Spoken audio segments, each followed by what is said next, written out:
In this photo, the one engine is gone, not damaged, not on fire, missing.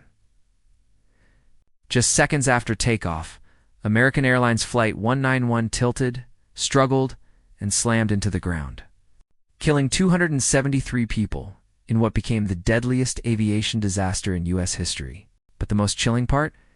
The reason the engine fell off wasn't a design flaw. It wasn't sabotage. It wasn't a freak accident. It was something far more ordinary, far more terrifying. Today, you and I are going to unravel the chain of decisions, mistakes, and hidden weaknesses that doomed Flight 191, and the unbelievable truth about why this disaster should never have happened. May 25, 1979, Chicago O'Hare International Airport. Perfectly clear afternoon. Passengers boarding a routine flight to Los Angeles. No storms, no delays, no warnings. Just an aircraft sitting quietly on the ramp, a McDonnell Douglas DC-10. The three-engine giant once marketed as one of the safest long-range options in the sky. Both the crew and the passengers walked aboard believing this would be a normal trip across the country. But inside the metal skin of that aircraft, something was already waiting to betray them. Captain Walter Lux, 22,000 flight hours. First Officer James Dillard, more than 9,000 hours. Flight Engineer Alfred Udovich, a veteran with 15,000 hours. Full experience crew. Nothing unusual, nothing concerning. Ironically, Captain Lux wasn't even supposed to fly this trip. A last-minute schedule swap put him in that left seat.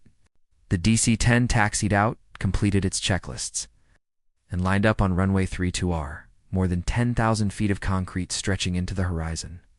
With flaps set to 10, slats extended for takeoff, and engines wound up to full power, Flight 191 began its roll. The takeoff was smooth. The acceleration was perfect. At 139 knots, the captain called, "V1, no more aborting." They were committed. At 145 knots, "Rotate." The nose lifted, the wheels lightened, and then a sound like metal screaming. A violent jolt slammed through the aircraft. Passengers on the left side saw something horrifying flash past their windows. The left engine and its entire pylon had broken off, flipped over the wing, and fallen to the runway. But in the cockpit, silence. The cockpit voice recorder cut out. The pilots had no idea the engine was gone. DC-10s could fly on two engines, so James kept climbing, maintaining their engine-out safety speed, V2, 153 knots. But a hidden disaster had already begun inside the wing. When the engine ripped free, it also tore hydraulic lines and electrical wiring, lines that controlled the slats on that same wing. With the fluid bleeding out, the left slats retracted automatically, instantly raising the stall speed of the left wing from 124 knots to 159. The aircraft was flying below that new stall speed, meaning the left wing no longer had lift, meaning the aircraft was now trying to fly with half a wing. From the cockpit, all the pilots knew was they lost thrust. Instruments on the captain's side went dark, the plane was yawing left. The aircraft suddenly wanted to roll. James fought back with full right aileron, full right rudder, everything he had, but without slats. The left wing was mush, dead air, no lift. The right wing kept producing lift normally, which meant the plane rolled harder and harder to the left.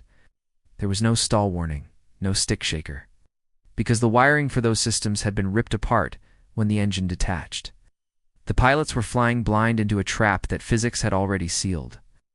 In just seconds, the aircraft reached a 90-degree left bank, wings vertical, nose dropping. The jet hit an open field just beyond the runway, exploding into a fireball, visible for miles. All 271 people on board, gone. 2 more on the ground, gone. A quiet afternoon turned into the deadliest aviation accident in U.S. history. The investigation begins within hours. The NTSB's GO team was on the scene. Investigators quickly found the left engine sitting on the runway almost a mile behind the crash site. That alone was shocking enough, but what had ripped it off the wing? The first theory was a sheared titanium bolt.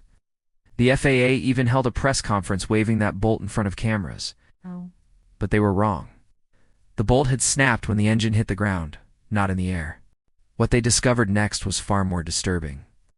2 months before the crash, the aircraft had undergone a C-check. As part of that check, the The engine pylon needed to be removed. The correct procedure was slow and carefully designed. Remove the engine from the pylon, remove the pylon from the wing. But to save 200 man-hours, the maintenance team used a forklift to remove the engine and pylon together, something not approved by the manufacturer. The problem? Positioning a forklift under a 13,000-pound engine assembly required near-perfect precision. One wrong angle, one slip, one tiny bump. And that's exactly what happened. During the process, the forklift pressed the pylon upward into the wing, cracking a critical mounting flange. Nobody noticed. Nobody inspected it properly. That unseen wound slowly grew over 2 months until takeoff, full thrust. Maximum structural stress. The crack failed. The pylon tore away. Flight 191 was doomed. When the FAA grounded every DC-10 in the United States, the first fleet-wide grounding in U.S. history, inspectors found something horrifying. 8 other DC-10s showed the same type of hidden damage, all caused by the same forklift shortcut. If Flight 191 hadn't crashed, another DC-10 very likely would have. Maintenance shortcuts had become industry-wide. Not just American Airlines, multiple carriers were using the same time-saving but dangerous method. This single crash exposed a silent epidemic of unsafe maintenance practices. Behind the technical details is a human tragedy just as devastating. The DC-10 had a passenger view camera showing the takeoff on cabin screens. Investigators never confirmed exactly what passengers saw, but it's possible. They watched the horizon tilt, the aircraft roll, and the final plunge. Even more heartbreaking, the supervisor responsible for signing off on the aircraft's final inspection later took his own life, unable to cope with the guilt. Disasters are rarely caused by one villain or one moment. They're born from choices, oversights, pressures, and systems that let danger grow quietly in the dark. Flight 191 forced aviation to evolve. DC-10 systems were redesigned.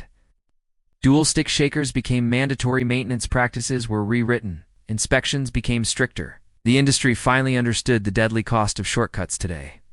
Millions of passengers fly safely because of lessons carved into aviation history by this tragedy. If this story shook you, that's because it should. Flight 191 wasn't fate. It wasn't luck. It was a warning, a message written in fire telling the world what happens when convenience replaces caution.